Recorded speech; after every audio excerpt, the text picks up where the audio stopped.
আজকে আম্মু নামের নাম্বারটা আছে, 2 বছর ধরে কখনো কল আসে নাই। যখন কল আসবে না তখন বুঝবেন মাটা কে ছিল। যখন আপনার জন্য অপেক্ষা কেউ করবে না তখন বুঝবেন মাটা কি ছিল।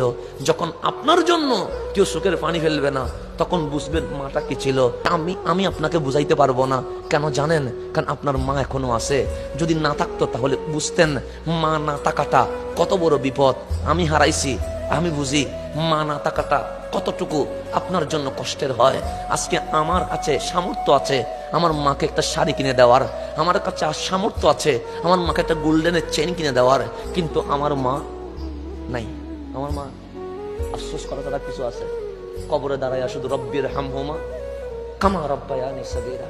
কিন্তু আমার মায়ের মুখের মধ্যে একটা ফল ফ্রুটস আমি তুলে দিতে পারছি না।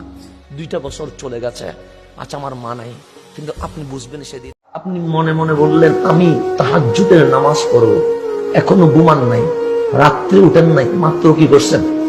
নিয়ত করছেন। আল্লাহ বলছে এই কেরামান কাতিবিন, বান্দা কি বলছে? তাহাজ্জুদ পড়ে বসে, সওয়াব লিখো না।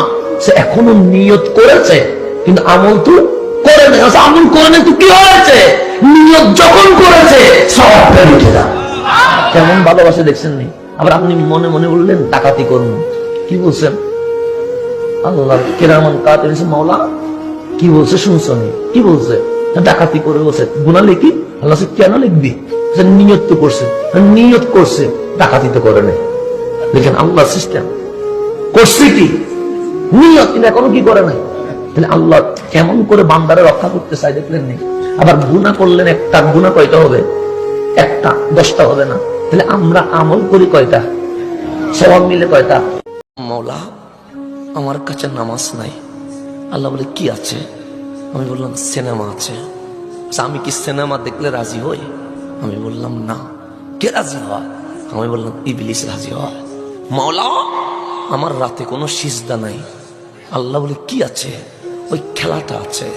আল্লাহ বলে খেলা দেখলে কি আমি রাজি হই? আমি বললাম না। কে রাজি হয়? আমি বললাম ইবলিস রাজি হয়। মাওলা আমার কাছে কোরআন তেলাওয়াত নাই। আল্লাহ বলে কি আছে? অশ্লীল ভিডিও দেখেছি, এগুলো আছে। আল্লাহ বলে অশ্লীল ভিডিও দেখলে আমি রাজি হই?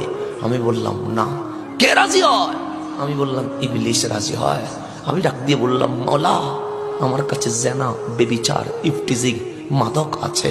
আল্লাহ বলে এগুলো করলে কি আমি রাজি হই? আমি বললাম না। রাজি হয় কে? ইবলিসে। এখন আপনি বললেন মাওলা আমার কাছে সিনেমা, নাটক, খেলা, অশ্লীল ভিডিও, মাদক, ইফটিজিং এগুলো আছে, কে কিনবে? আল্লাহ বলে এগুলো আমি কিনি না, কারণ যেগুলো আমি পছন্দ করি না এগুলো তো নেই না। মাওলা তাহলে কিনবে কে? যে ইবলিস খুশি হয়েছে সে তো কিনবে। আমি বললাম সে যদি কিনে আমারে কি দিতে পারে? আল্লাহ বলে সে তো টাকা দিতে পারবে না, ডলার দিতে পারবে না, স্বর্ণ দিতে পারবে না, আল্লাহ জান্নাত দিতে পারবে তাও দিতে পারবে না। সে কি দিতে পারে? সে ইবলিস নিজে জাহান্নামে যাবে। ফাতেমার পরে হুসাইন আমি নবী সইতে পারি না। হুসাইন সিজদা থেকে পড়লে আমি নবী সইতে পারি না।